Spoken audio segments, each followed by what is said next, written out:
For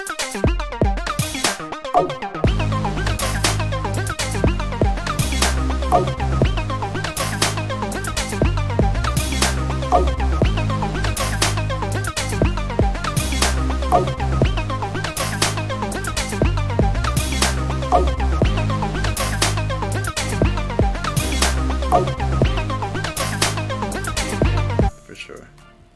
Definitely. All right, so over the course of last week, the Pacers made a huge offer to Deandre Ayton, and of course, it was a $138 million offer. It's a max contract sheet, which is what he wanted. Mm-hmm. So the Suns then had 48 hours to match it. They matched it literally like the next day.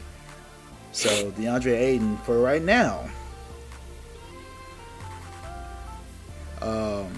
is still part of the Phoenix Suns right now.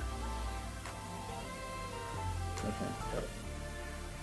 So, yeah, with that being said, this deal will have an impact on the KD trade market, which we'll get into momentarily here.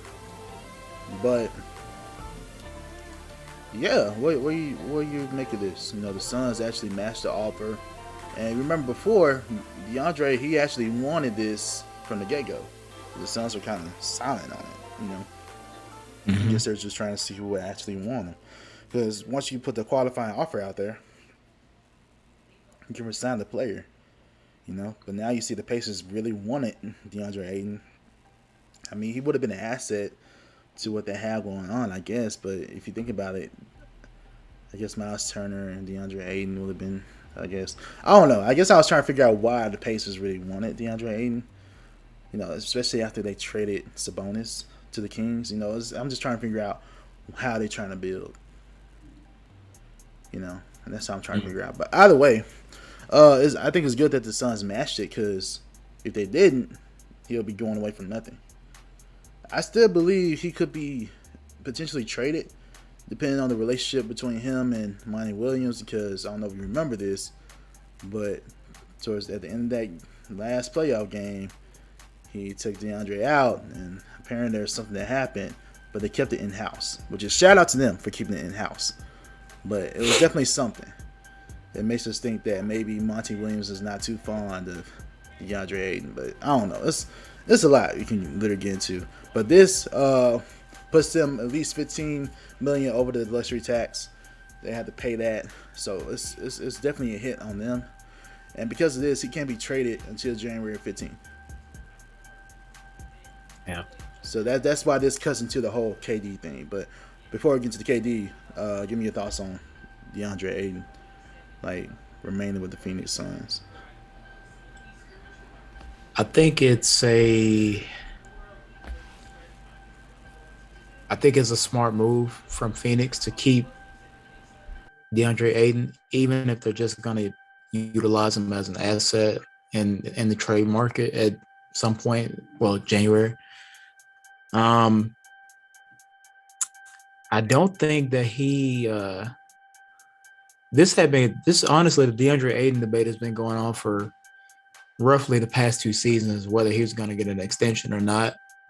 And that's something that he expressed. So it's kind of, on one hand, it's like, all right, I got what I wanted, but at the same time, they had to match another team's offer. And it's kind of like, if I'm a player, if I'm DeAndre Ayton, I'm thinking like, so I asked for this and you guys didn't see it in me, and then another team does it, and now you're matching it.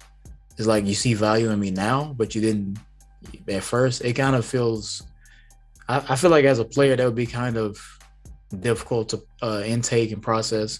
And I'd be like, I kind of look at them differently from there. But I think it's a smart move from Phoenix organizationally. I just don't know how this is going to work into what they're looking for, is if they want to be in that trade market and, you know, get into the KD thing or any players, because like you said, this puts them over the luxury tax, and I don't know how they're going to navigate it, honestly. But I am happy for Deandre Ayton. I think he is deserving of the extension. I think he can be a all-star level player. I just hope he goes out there and shows it this year. Yeah, I think part of it too is the pride to be, he is the number 1 overall pick. Yeah, in the same class with Luka and Trey. And Luka and Trey got paid a while back. Yeah. Now you're one of the last ones in the top 3 to be actually paid. So of course there's like a little pride there too. I need to be paid too. I'm number 1 overall. I took my team to the finals. We went to the conference finals. We went farther than Trey and Luka. So why can't I get paid? And he's a key factor in their success. Absolutely. So they don't make it without him. Exactly. So he didn't show up in some of the best ways, last season, but still he deserves to be paid. Now I still believe Phoenix could, trade him eventually. You gotta hope that wherever it is, that it's resolved between him and Monty Williams, because this is definitely an asset you want to keep. See?